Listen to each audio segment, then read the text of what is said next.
இது ஃபர்ஸ்ட் மலேசியாவின் செய்திகள் உங்களுக்காக.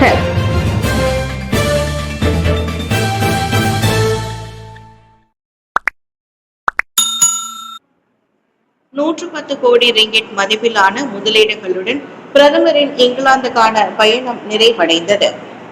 புதுப்பிக்கத்தக்க எரிசக்தி மற்றும் இலக்கவியல் பொருளாதாரம் உள்ளிட்ட பல்வேறு துறைகளில் 110 கோடி ரிங்கிட் மதிப்பிலான முதலீடுகளை வெற்றிகரமாக கவர்ந்ததோடு பிரதமரின் இங்கிலாந்துக்கான 5 நாட்கள் அதிகாரப்பூர்வ பயணம் நேற்று நிறைவடைந்தது. விமான பொருட்கள் மற்றும் உபரி பாகங்கள், தளவாடம், உணவு, பானங்கள் ஆகியவற்றை உள்ளடக்கி அடுத்த 5 ஆண்டுகளில் 50 கோடி ரிங்கிட்டிலான ஏற்றுமதிக்கான சாத்தியம் உள்ளதை நிதி அமைச்சருமான டத்தோஸ்ரீ அன்வார் இப்ராஹிம் சுட்டிக்காட்டினார். இங்கிலாந்து அரசாங்கத்துடன் நெருக்கமான ஒத்துழைப்புடன் மலேசியாவில் பொருளாதாரத்தில் அனைத்துலக முதலீட்டாளர்களின் நம்பிக்கையும் இந்த வளர்ச்சியை காட்டுகிறது. இங்கிலாந்தில் உள்ள ஸ்டாண்டர்ட் சார்ட்டர்ட் மற்றும் ஜாகுவார் லேண்ட் ரோவர் போன்ற பல பெரிய நிறுவனங்களுடன் டத்தோஸ்ரீ அன்வார் இப்ராஹிம் சந்திப்புகளை நடத்தினர். மலேசியாவுடனான ஒத்துழைப்பை மேலும் வலுப்படுத்த இங்கிலாந்து அரசாங்கம் மற்றும் அதன் பிரதமர் கியர் ஸ்டார்மர் உடனான சந்திப்புகள் நம்பிக்கையை ஏற்படுத்துவதாகவும் அவர் பகிர்ந்து கொண்டார்.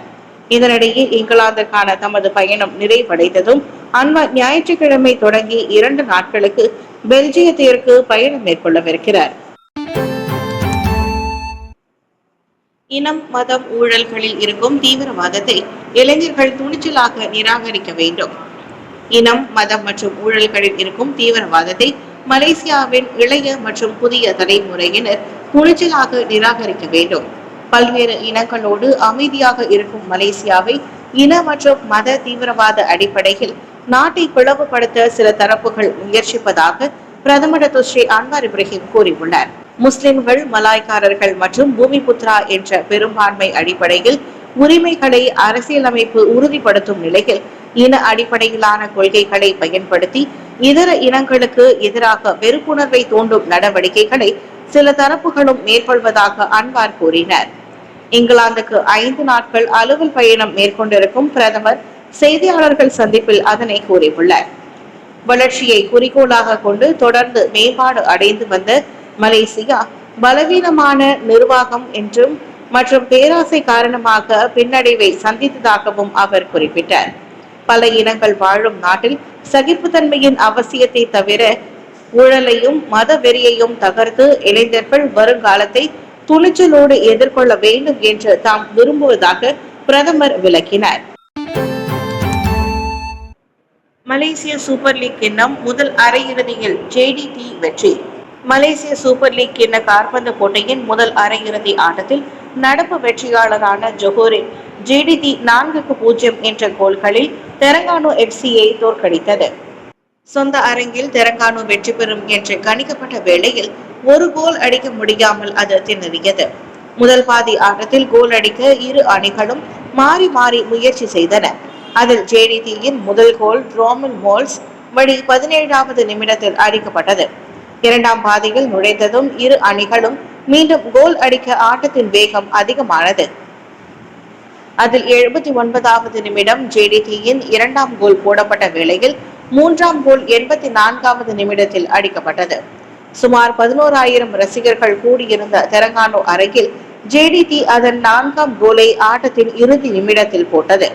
மலேசிய சூப்பர் லீக் கிண்ண காற்பந்து போட்டியின் 2ஆம் அரையிறுதி ஆட்டம் வரும் பிப்ரவரி 1ஆம் தேதி JDT-யின் சொந்த அரங்கில் நடைபெற உள்ளது. சீன புத்தாண்டை முன்னிட்டு சாலையை பயன்படுத்த சரக்கு வாகனங்களுக்கு தடை. சீன புத்தாண்டு கொண்டாட்டத்தை முன்னிட்டு ஜனவரி 27, 28 மற்றும் பிப்ரவரி 1, 2 ஆகிய 4 நாட்களுக்கு சரக்கு வாகனங்கள் சாலையை பயன்படுத்த தடை விதிக்கப்பட்டுள்ளது.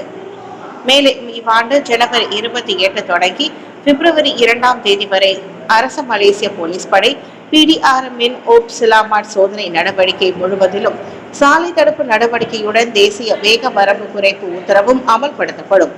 குறிப்பாக அன்றைய தேதியில் சொந்த ஊர்களுக்கு செல்லும் தனியார் வாகனங்களால் ஏற்படும் போக்குவரத்து நெரிசலை கருத்தில் கொண்டு இந்த தடை விதிக்கப்பட்டுள்ளதாக சனிக்கிழமை வெளியிட்ட அறிக்கை ஒன்றில் போக்குவரத்து அமைச்சு தெரிவித்திருந்தது. பொருட்களை ஏற்றி செல்லும் வாகனங்கள் மற்றும் தனியார் வாகனங்களால் ஏற்படும் போக்குவரத்து நெரிசலை தவிர்ப்பதோடு சாலை விபத்துகளின் அபாயத்தை குறைப்பதற்காக இத்தடை அமல்படுத்தப்பட்டுள்ளது. அதனை உறுதி செய்ய சாலை போக்குவரத்து துறை JPJ நாடு முழுவதும் சோதனை நடவடிக்கைகளை மேற்கொள்ளும் என்றும் அறிவிக்கப்பட்டுள்ளது. ஆழமான விவாதங்களுடன் ஆசியான் வெளியுறவு அமைச்சர்களின் கூட்டம் தொடங்கியது.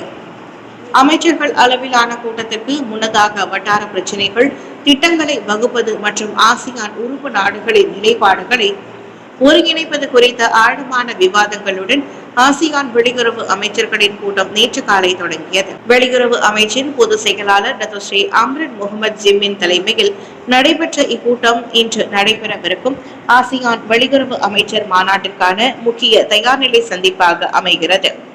லங்காவி அனைத்துலக மாநாட்டு மையத்தில் இந்த ஆசியான் வெளியுறவு அமைச்சர்களின் கூட்டம் நடைபெற்றது.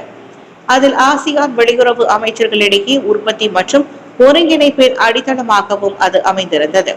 ஆசியானின் 10 உறுப்பு நாடுகளின் தலைவர்கள் மற்றும் திமோர் லெஸ்தாவின் பார்வையாளர்கள் இந்த கூட்டத்தில் கலந்து கொண்டனர். இதனிடையே மியான்மரை பிரதிநிதித்து அரசியல் சாராத நபர் ஒருவர் கலந்து கொண்டார். உள்ளடக்கம் மற்றும் நிலைத்தன்மை என்னும் கருப்பொருளில் நடைபெறும் ஆசியான் மாநாட்டிற்கு தலைமை ஏற்றிருக்கும் மலேசியாவின் முன்னுரிமைகள் குறித்து அதில் முக்கியத்துவம் வழங்கப்படும் என்று வெளியுறவு அமைச்சு அறிக்கையின் வழி தெரிவித்துள்ளது. மலேசிய தொழில்நுட்ப திறமையை குறைத்து மதிப்பிடாதீர்கள். பிரதமர். வெளிநாடுகளில் இருக்கும் மலேசியர்கள் சொந்த நாட்டில் உள்ள தொழில்நுட்ப முன்னேற்றம், நிபுணத்துவம் மற்றும் அதன் திறமைகளை குறைத்து மதிப்பிடக்கூடாது என்று பிரதமர் டத்தோஸ்ரீ அன்வார் இப்ராஹிம் வலியுறுத்தினர். மலேசியாவில் நீண்ட காலமாக வர்த்தக துறையில் ஈடுபட்டுள்ள பல்வேறு உலகளாவிய முதலீட்டாளர்கள் இங்குள்ள தொழில்நுட்பத்தின் ஆதிக்கத்தை தொடர்ந்து அங்கீகரித்து வருவதால் தான் அவர்கள் இங்கு முதலீடு செய்து வருவதாக அன்வார் மேலும் கூறினார். ஜெர்மனியின் மிகப்பெரிய மின்னியல் உபரிபாக தயாரிப்பு உற்பத்தியாளரான இன்ஃபினியன் டெக்னாலஜிஸ் AG-ஐ மேற்கோள் காட்டி பேசிய டத்தோஸ்ரீ அன்வார் இப்ராஹிம், அண்மையில் அவர்கள் நாட்டில் 600 கோடி யூரோ முதலீடு செய்ததாக கூறினார். காரணம், ஜெர்மனியை தவிர மலேசியாவின் நிபுணத்துவம், தொழில்நுட்பம் மற்றும் திறமையின் மீது அவர்கள் நம்பிக்கை கொண்டிருந்ததாக டத்தோஸ்ரீ அன்வார் இப்ராஹிம் தெரிவித்தார். மேலும் அவற்றின் தொழில்நுட்பம் மற்றும் மனித வளம் காரணமாக பொது குத்தகைகள் மூலம் பல திட்டங்களை அவர்கள் வெற்றிகரமாக கைப்பற்றியுள்ளனர்.